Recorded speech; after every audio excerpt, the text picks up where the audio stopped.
The Common Denominator of Success by Albert E. N. Gray.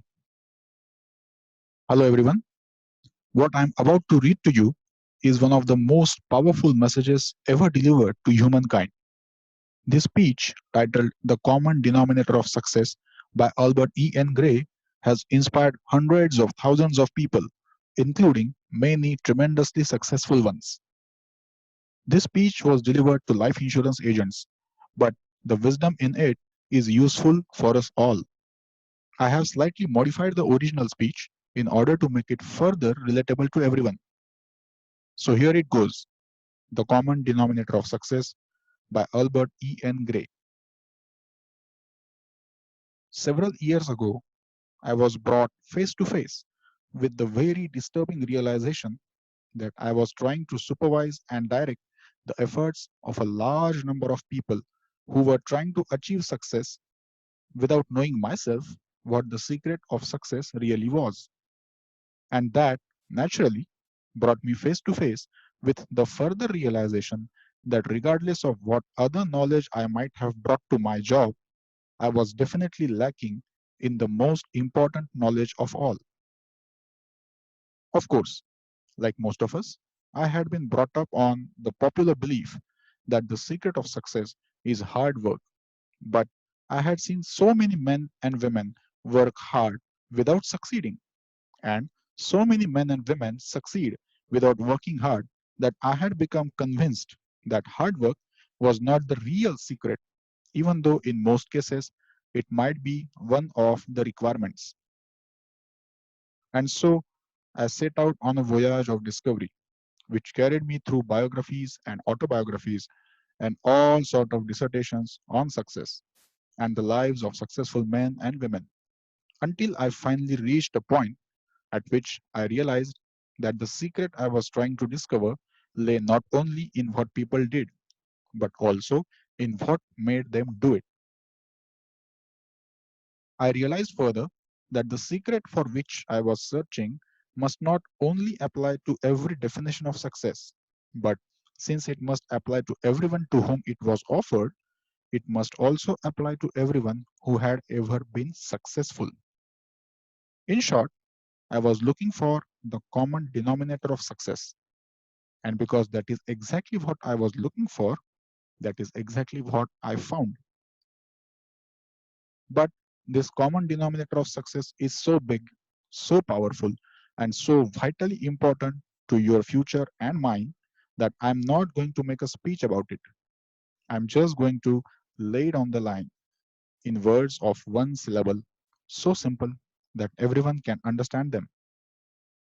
The common denominator of success, the secret of success of every person who has ever been successful, lies in the fact that the successful people formed the habit of doing things that failures don't like to do. Let me repeat. The common denominator of success, the secret of success of every person who has ever been successful, lies in the fact that the successful people form the habit of doing things that failures don't like to do. It's just as true as it sounds, and it's just as simple as it seems. You can hold it up to the light, you can put it to the acid test, and you can kick it around until it's worn out. But when you are all through with it, it will still be the common denominator of success, whether you like it or not. It will still explain why people have come into any business or profession with every apparent qualification for success and had nothing but disappointing failures, and others have come in and achieved outstanding success in spite of many obvious and discouraging handicaps. And since it will also explain your future, it would seem to be a mighty good idea for you to use it in determining just what sort of future you are going to have. In other words, let's take this big, all embracing secret and boil it down to fit you. If the secret of success lies in forming the habit of doing things that failures don't like to do, let's start the boiling down process by determining what are the things that failures don't like to do. The things that failures don't like to do are the very things that you and I and other human beings, including successful people, naturally don't like to do. Yes, let me repeat that. The things that failures don't like to do are the very things that you and I and other human beings, including successful people, naturally don't like to do. In other words, we have got to realize right from the start that success is something which is achieved by the minority of persons and is therefore unnatural and not to be achieved by following our natural likes and dislikes, nor by being guided by our natural preferences and prejudices. Perhaps you have been discouraged by a feeling that you were born subject to certain dislikes peculiar to you, with which the successful people are not afflicted. Perhaps you have wondered why it is that successful people seem to like to do the things that you don't like to do. They don't. And I think this is the most important and encouraging statement I have ever offered to anyone.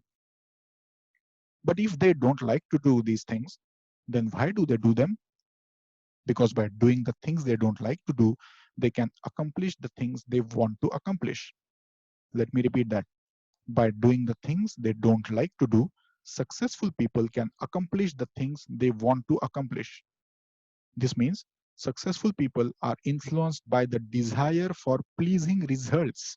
Failures are influenced by the desire for pleasing methods and are inclined to be satisfied with such results that can be obtained by doing things they like to do. Now, the question is, why are successful people able to do things they don't like to do while failures are not? Because successful men have a strong purpose, strong enough to make them form the habit of doing things they don't like to do in order to accomplish the purpose they want to accomplish. Many people with whom I have discussed this common denominator of success have said at this point, but I have a family to support and I have to have a living for my family and myself. Isn't that enough of a purpose? No, it isn't. It isn't a sufficiently strong purpose to make you form the habit of doing the things you don't like to do for the very simple reasons that it is easier to adjust ourselves to the hardships of a poor living than it is to adjust ourselves to the hardship of making a better one. If you doubt me, just think of all the things you are willing to go without in order to avoid doing the things you don't like to do, all of which seems to prove that the strength which holds you to your purpose is not your own strength, but the strength of the purpose itself. Now let's see why habit belongs so importantly in this common denominator of success. People are creatures of habit. Every single qualification for success is acquired through habit. People form habits and habits form futures. If you do not deliberately form good habits, then unconsciously you will form bad ones. You are the kind of person you are because you have formed the habit of being that kind of person. And the only way you can change is through habit. But before you decide to adopt those success habits, let me warn you of the importance of habit to your decision. I have attended many meetings and congresses during the past years and have often wondered why, in spite of the fact that there is so much good in them, so many people seem to get so little lasting good out of them. Perhaps you have attended such meetings in the past and have left determined to do the things that would make you successful or more successful, only to find your decision or determination waning at just the time when it should be put into effect or practice. Here's the answer. Any resolution or decision you make is simply a promise to yourself, which isn't worth a tinker's damn unless you have formed the habit of making it and keeping it. And you won't form the habit of making it and keeping it unless right at the start you link it with a definite purpose that can be accomplished by keeping it. In other words, any resolution or decision you make today has to be made again tomorrow, and the next day, and the next, and the next, and so on. And it not only has to be made each day, but it has to be kept each day. For if you miss one day in the making or keeping of it, you have got to go back and begin all over again. But if you continue the process of making it each morning and keeping it each day, you will finally wake up some morning a different person in a different world, and you will wonder what has happened to you and the world you used to live in.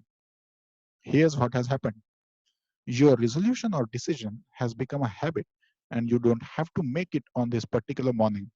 And the reason for your seeming like a different person living in a different world lies in the fact that for the first time in your life, you have become master of yourself and master of your likes and dislikes by surrendering to your purpose in life. That is why behind every success, there must be a purpose, and that is what makes purpose so important to your future. Your future is not going to depend on economic conditions or outside influences or circumstances over which you have no control. Your future is going to depend on your purpose in life. So let's talk about purpose. First of all, your purpose must be practical and not visionary. Some time ago, I talked with a man who thought he had a purpose which was more important to him than income. He was interested in the sufferings of his fellow man, and he wanted to be placed in a position to alleviate that suffering. But when he analyzed his real feeling, we discovered, and he admitted it, that what he really wanted was a real nice job, dispensing charity with other people's money and being well paid for it, along with the appreciation and feeling of importance that would naturally go with such a job. But in making your purpose practical, be careful not to make it logical.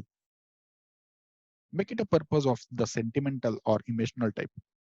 Remember, needs are logical while wants and desires are sentimental and emotional. Your needs will push you just so far, but when your needs are satisfied, they will stop pushing you. If, however, your purpose is in terms of wants and desires, then your wants and desires will keep pushing you long after your needs are satisfied and until your wants and desires are fulfilled. Recently, I was talking with a young man who long ago discovered the common denominator of success without identifying his discovery. He had a definite purpose in life, and it was definitely a sentimental or emotional purpose. He wanted his boy to go through college without having to work his way through as he had done. He wanted to avoid for his little girl the hardships which his own sister had had to face in her childhood. And he wanted his wife to enjoy the luxuries and comforts and even necessities which had been denied his own mother. And he was willing to form the habit of doing things he didn't like to do in order to accomplish this purpose.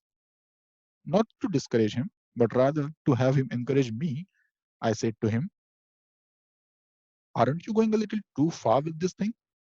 There's no logical reason why your son shouldn't be willing and able to work his way through college just as his father did. Of course, he'll miss many of the things that you missed in your college life, and he'll probably have heartaches and disappointments. But if he's any good, he will come through in the end just as you did.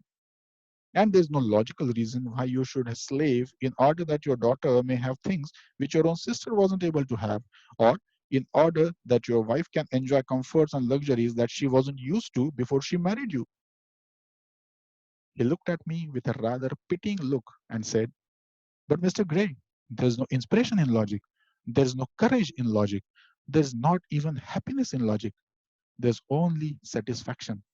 The only place logic has in my life is in the realization that the more I'm willing to do for my wife and children, the more I shall be able to do for myself. I imagine after hearing that story, you won't have to be told how to find your purpose or how to identify it or how to surrender to it. If it's a big purpose, you will be big in its accomplishment. If it's an unselfish purpose, you will be unselfish in accomplishing it. If it's an honest purpose, you will be honest and honorable in the accomplishment of it. But as long as you live, don't ever forget that while you may succeed beyond your fondest hopes and your greatest expectations, you will never succeed beyond the purpose to which you are willing to surrender. Furthermore, your surrender will not be complete until you have formed the habit of doing things that failures don't like to do. This was The Common Denominator of Success by Albert E. N. Gray, narrated to you by Omkar Dabhadkar. Thank you very much.